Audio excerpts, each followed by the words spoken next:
The question then is, how do you develop a sense of community, develop community, when people may be living in the same space but not have the connections, not have that feeling among each other, or not having enough to make a difference? Because when people do live together, there are some people who do make those connections and do have that beginning senses of community, a sense of community, or may have a strong sense of community. They may not just represent the majority of people that are living in, let's say, the condominium or in the neighborhood. And so that the first step is to look at the four elements of a sense of community, which I've been talking about, which is, first of all, having common needs met. By having common needs met, you have to first identify what is those things that make them, that they have in common they want. And it can be anything.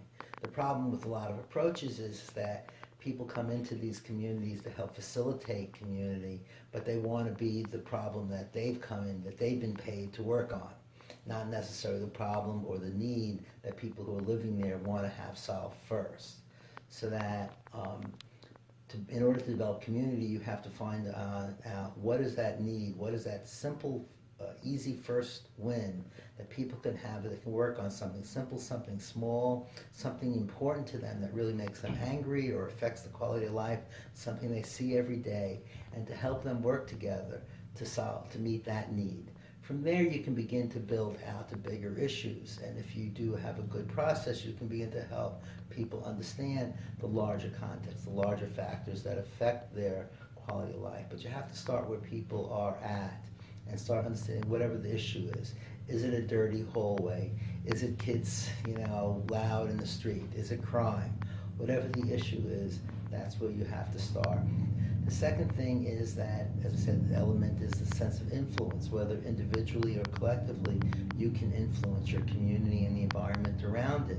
So that's why it's important to begin to organize people so that they have a sense, create a sense of greater control by working together, that they begin to petition the landlord or the government to clean the streets or to clean the hallways of their building, to improve the heating. Whatever the issue is on their mind, they begin to work on that and develop that greater sense of influence over their environment, and developing the leadership and the structure, and beginning to then lead to the third element, and all this happening simultaneously, of course, developing the sense of membership and belonging, engaging people. Now, at first, not everybody's going to come. If it's an event like a crime or a crisis, a lot of people are going to come initially because they're angry or upset and they want to see what can be done about it. But that over time, that will drop as the emotion drops.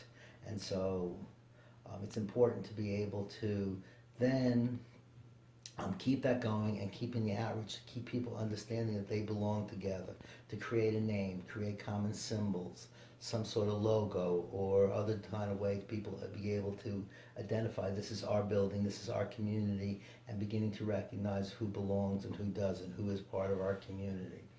Develop a lot of different events so that they get to develop those relationships and that sense of memberships, which then leads to the fourth element, which is that shared emotional connection. Through those events, through coming together, people develop a common history. Of course, if they're successful, the best common history is to be successful. And if they're successful, they'll be able to get the hallway clean, to get the crime reduced, to get the stairways open, to get better heating, whatever the issue is. And that through that success creates that kind of team spirit, that stronger sense of community, and that stronger emotional connection among people. That's the process that we need to go through in order to be able to, with a community, and begin to build out and create that cycle, that spiral of coming back to what are your needs, how can we influence and change those needs, engaging people through increasing membership and through relationship building among people by working together on these projects, and then through that create that shared emotional connection, largely through success or working through crisis.